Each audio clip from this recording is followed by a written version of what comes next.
பணமோசடி செய்பவனை அவனது நாணயமின்மை மூலம் அறிய முடியும். அதேபோல் அறிவு மோசடி செய்பவனை எப்படி அடையாளங்காணுவது. எவன் கடவுள் விட்டவழி என சொல்கிறானோ, எவன் தலைவர் விட்டவழி என தம் அறிவை நம்பாமல் சொல்கிறானோ, அவனெல்லாம் அறிவு மோசடி பேர்வழிதான். தொடர்ந்து காணொளியை பார்ப்பதற்கு முன் நம் சேனலை சப்ஸ்கிரைப் செய்து ஆதரவு தாருங்கள். உங்கள் ஆதரவு நமக்கு ஊக்கமளித்து இன்னும் நம் பங்களிப்பை சிறப்பாக செய்ய உதவும். நன்றி. இனி காணொளி. சாத்தான்குளம் காவல் நிலையத்தில் மரணங்கள் நிகழ்ந்தபோது கி. வீரமணியின் அறிவு வேலை செய்த வேகத்தையும், திருப்புவனம் அஜித்குமார் மரணத்தில் அதே கி. வீரமணியின் அறிவுக்கு வேகத்தடை அமைக்கப்பட்டதையும் ஒப்பிட்டு பார்த்தோமேயானால் தான் பெரியார் கி. வீரமணிக்கு கற்றுத்தந்த பகுத்தறிவு எப்படிப்பட்ட கேவலத் தன்மையுடன் இருக்கக்கூடியது என விளங்கும். கி. வீரமணி சிவகங்கை மாவட்டம் திருப்புவனம் அருகே நகை திருட்டு புகாரின் பேரில் தனிப்படை போலீசாரால் விசாரணைக்கு அழைத்துச் செல்லப்பட்ட கோவில் காவலாளி அஜித்குமார் போலீசாரின் தாக்குதலில் உயிரிழந்த சம்பவத்தை விடுதலையின் பிரசுரிக்காமல் மறைத்ததிலிருந்து மீண்டும் தானொரு பத்திரிகைக்கு ஆசிரியராக இருக்கவே லாயக்கில்லாத நபர் என நிரூபித்துள்ளார். மேற்கொண்டு காவலர்கள் தாக்குதலில் உயிரிழந்த அஜித்குமார் குறித்து பார்ப்பதற்கு முன் 2020ஆம் ஆண்டு தூத்துக்குடி மாவட்டம் சாத்தான்குளத்தில் காவலர்களால் அடித்து கொல்லப்பட்ட ஜெயராஜ் ஃபென்னிக்ஸ் மரணத்தின்போது கி. வீரமணியின் விடுதலை எழுதிய தலையங்கத்தை வாசித்தோமோயானால் இம்மாதிரியான மரணங்களில் கூட எவ்வளவு கேவலமான பகுத்தறிவை பாகுபாட்டை காட்டுகிறார்கள் என்பது விளங்கும். காண்பதெல்லாம் கண்களுக்குச் சொந்தமில்லையே என்கிற தலைப்பில் ஜூன் 27, 2020 நாள் விடுதலையில் வந்த தலையங்கம். அருமை தமிழ் நெஞ்சங்களே, மனிதநேயர்களே, தூத்துக்குடி மாவட்டம் சாத்தான்குளத்தில் விசாரணை கைதிகளாக 2 வணிகர்கள் ஜெயராஜ் ஃபென்னிக்ஸ் ஆகியவர்களை காவல்துறை அதிகாரிகள் கடையை திறந்து வைத்தார்கள் ஊரடங்கில் என்ற மாபெரும் தேசிய குற்றத்திற்காக கைது செய்ததோடு மிருக பலத்தை பயன்படுத்திய காரணத்தினாலே விசாரணை கைதிகளான வாட்டச்சாட்டமான வாலிபரும் மற்றும் நடுத்தர வயது தாண்டும் நிலையில் உள்ள அவர் தந்தையும் கோவில்பட்டி சிறைச்சாலையில் உயிர் பறிக்கப்பட்டிருக்கிறார்கள். இது நாட்டை உலுக்குகிறது. மனித உரிமைக்காக போராடுபவர்கள் மட்டுமல்ல, திரைப்படத் துறையினர் பலரும் மனிதநேய உணர்வு பொங்க காவல்துறையின் அத்துமீறிய அடக்குமுறை அருவருப்புகளை கண்டனம் செய்து அறிக்கைகள் விட்டு வருகின்றனர். சில வீரர்கள் மவுனம். தமிழ்நாட்டில் சில பிரபல கட்சித் தலைவர்கள் ஏனோ இப்போது தங்களை இதிலிருந்து தனிமைப்படுத்திக் கொண்டனர். தவறான தகவலைக்கூட அழுத்தந்திருத்தமாக கூறி அவாளின் சபாஷ். பெரும் பிரபல சினிமா நடிகரும் கூட இதுவரை எந்த ரியாக்ஷனும் தனது கருத்து களத்தில் கூறவில்லை.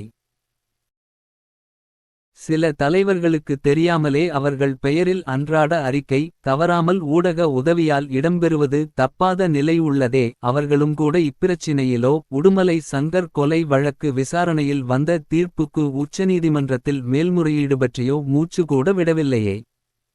ஏன் ஏன் ஏன் என கேட்டு எழுதியிருந்தது.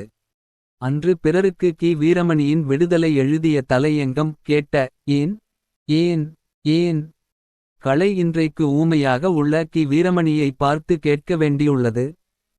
அன்றைக்கு விடுதலையில் எழுதியவரின் கைகளுக்கு இன்றைக்கு வாதம் வந்து செயலிழந்து போய்விட்டதா? அன்றைக்கு போல் இன்றைக்கு எழுத முடியாததற்கு புத்தியை பெருமளவு ஆட்கொண்ட பித்தலாட்டமின்றி வேறென்ன காரணமிருக்க முடியும்?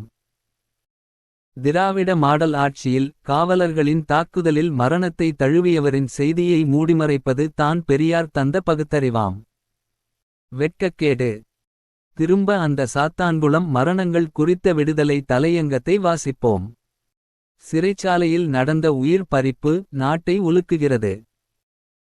மனித உரிமைக்காக போராடுபவர்கள் மட்டுமல்ல, திரைப்படத் துறையினர் பலரும் மனிதநேய உணர்வு பொங்க காவல்துறையின் அத்துமீறிய அடக்குமுறை அருவருப்புகளை கண்டனம் செய்து அறிக்கைகள் விட்டு வருகின்றனர்.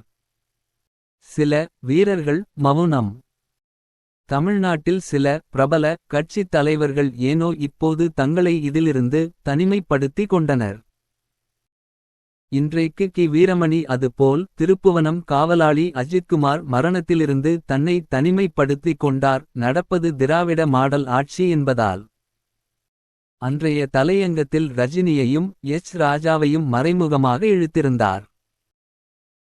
நாம் மறைமுகமாக அல்ல, நேரிடையாகவே கி வீரமணியை இழுத்து பிடித்து கேட்கிறோம். இப்போது இந்த அறிவுக்கெட்டத்தன்மை உங்களுக்கு அருவருப்பாக தெரியவில்லை என சொன்னால் ஒரு பத்திரிகை ஆசிரியர் என சொல்லுகிற தகுதியையே இழந்தவராகிறீர்களே. தூத்துக்குடி சாத்தான்குளம் லாக்கப் மரணங்கள் குறித்து தனது விடுதலையில் சீறிப்பாய்ந்து அப்படியொரு தலையங்கம் எழுதினோமே.